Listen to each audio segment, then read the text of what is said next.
वलीद इकबाल साहब, कुछ मुतनाज़ा इशूज़ हैं, जैसे जेल ट्रायल जो है वो शफाफियत से आरी होता है, तो इसलिए उससे भी गुरेज करना चाहिए।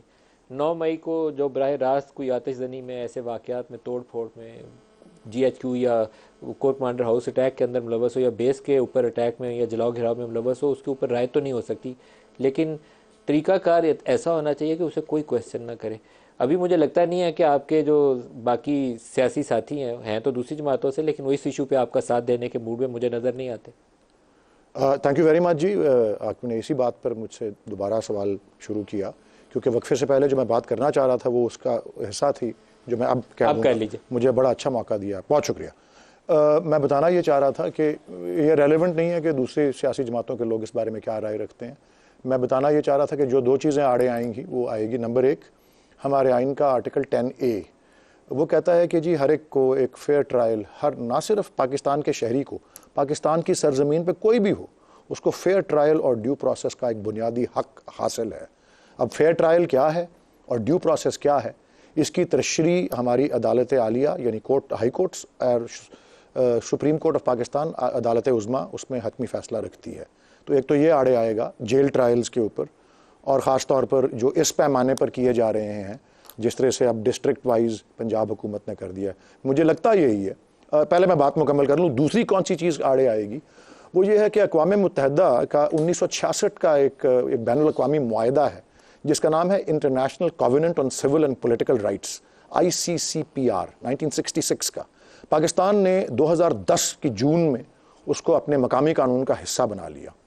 तो जब ये सिविलियंस का मिलिट्री कोर्ट्स में ट्रायल का इशू आ रहा था, तब भी मकामी और बैनुल-अक़वामी सतह पर बहुत सी तंजीमों ने, और इवन अक़वाम मुत्तहिदा के कुछ तर्जुमान थे जिन्होंने उस पर एतराज़ किया था कि ये उस कॉवेनेंट का, यानी उस बैनुल-अक़वामी मुआहदा जो कि पाकिस्तान के मकामी कानून का हिस्सा बन चुका है, उसकी सरीहन खिलाफ वर्जी है।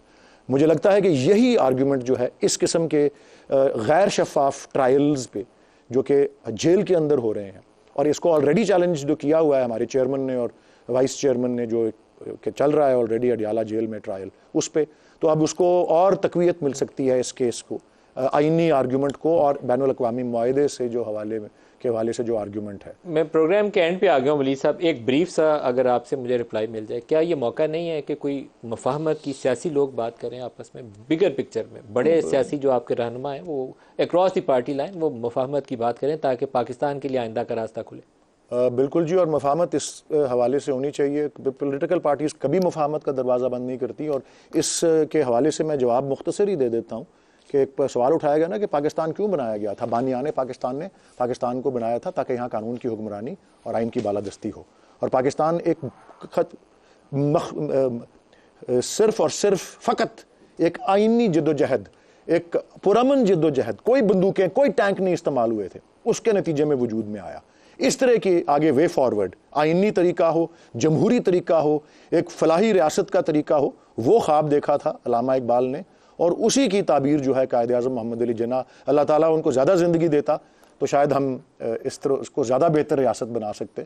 हम बहुत गुमराह हुए हैं पिछले 75 साल में, उसको ठीक करने की ज़रूरत है, और बड़े वसी पैमाने पर डायलॉग। आबिद शेर अली साहब से बिल्कुल, ये जो बुनियादी बात है आपकी, वसी डायलॉग की, यही चाहिए अभी।